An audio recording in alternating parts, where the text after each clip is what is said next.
What they did is they made homes cheaper to buy by making money cheaper. And for the banks that were lending money to individuals who couldn't afford the loans, the U.S. government was buying the loan back through institutions called Fannie Mae and Freddie Mac.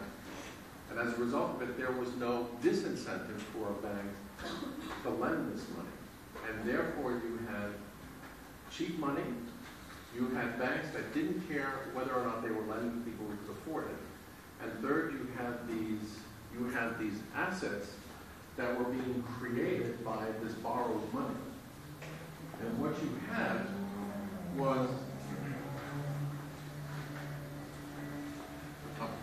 you had packages of loans, all right, mainly from real estate. Anybody know what the definition of a derivative is? Have you heard the term before?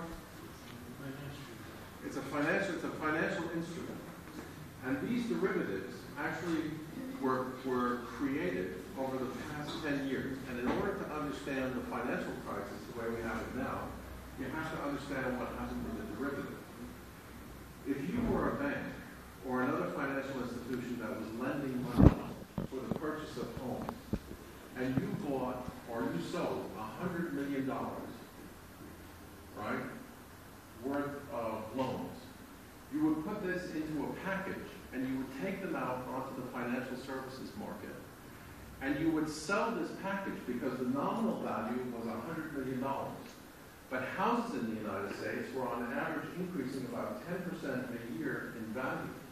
So you could take this package of $100 million and sell it from one day to the next for $105 million.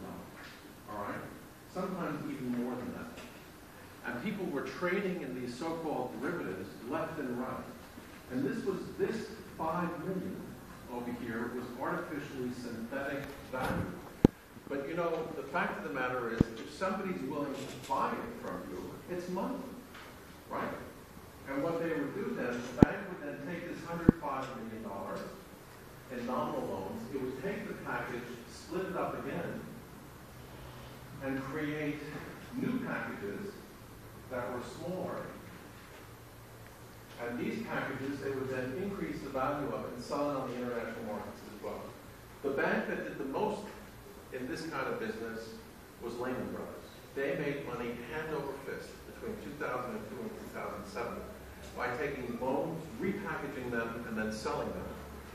But the problem was that the fundamental value of the package was never quite clear because it was based upon an assumption about homes and how much they would increase in value.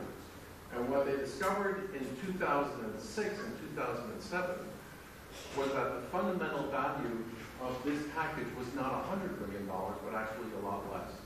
And then this whole Christmas tree of loans started to collapse. And that's why the financial services system was collapsing. Now here's the surprise about it. Anybody want to guess the financial services catastrophe started in 2007? Anybody want to know, anybody want to guess what was, now remember, the GDP of the United States is roughly $15 trillion per year. Anybody want to take a guess at what the value of all derivatives on the global market was in 2007 when the financial services market started to collapse? What? Give me numbers. Oh my gosh, I'm afraid to guess. Anybody want to take a guess? Throw out a number. How big do you think the derivative market was in 2007 when the GDP of the United States was $15 trillion? What was the global value of derivatives in 2007? Somebody take a guess. Give me a number. 7. How much? 7 billion? 70. Anybody else? 2 times more. 140. One more guess. 300. We're getting closer. It was 530 billion. All right? $530 billion. There is no way any government in the world can throw money out of the United States that has a $15 trillion GDP in 1 year to make up for the asset loss that was going at $530 billion. This $530 billion, this is what we're seeing depreciating right now, because the value of the loans was based upon assets that had no real value. It was synthetic. The board doesn't like what I'm saying.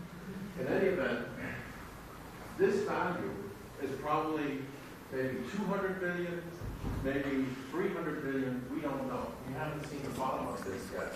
But we're seeing this value decrease, and that value will decrease in any event, in one way or another.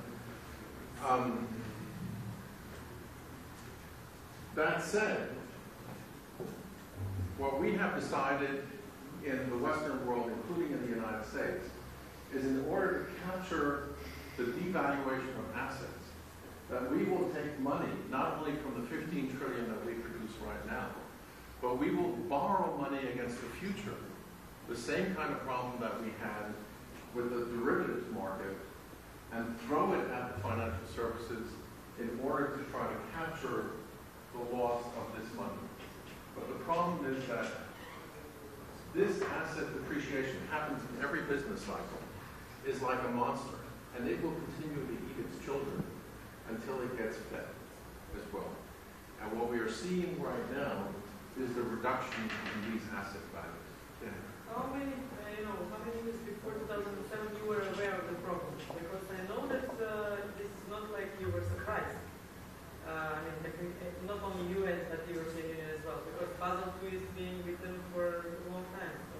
Well, in the United States, if you talk to people who are making money on real estate, everybody in Florida, where I'm from, who were buying and selling houses, were saying it can't last, and they were absolutely right.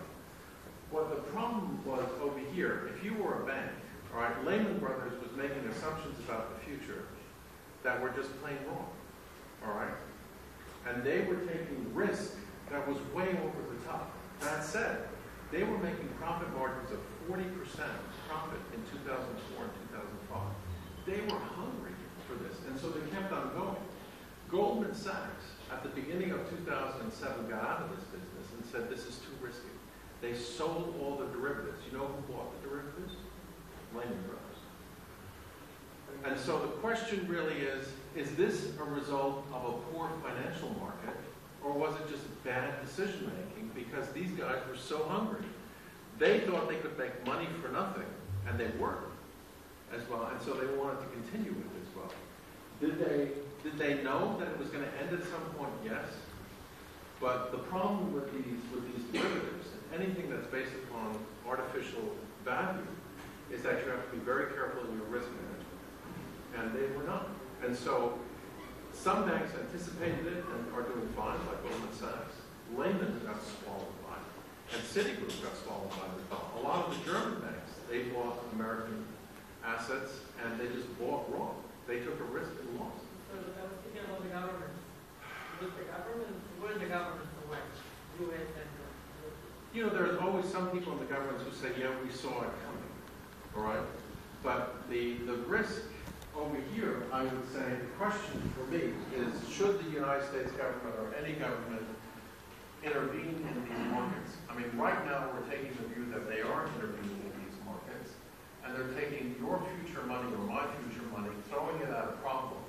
But it's not going to solve this problem. The asset devaluation is going to find its base based upon what the market is.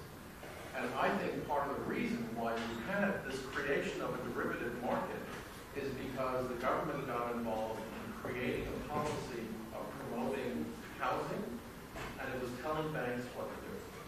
And as soon as that occurred, the markets got distorted.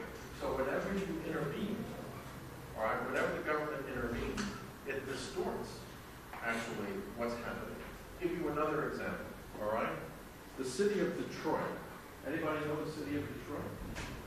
Not a nice place to live. Detroit gets more money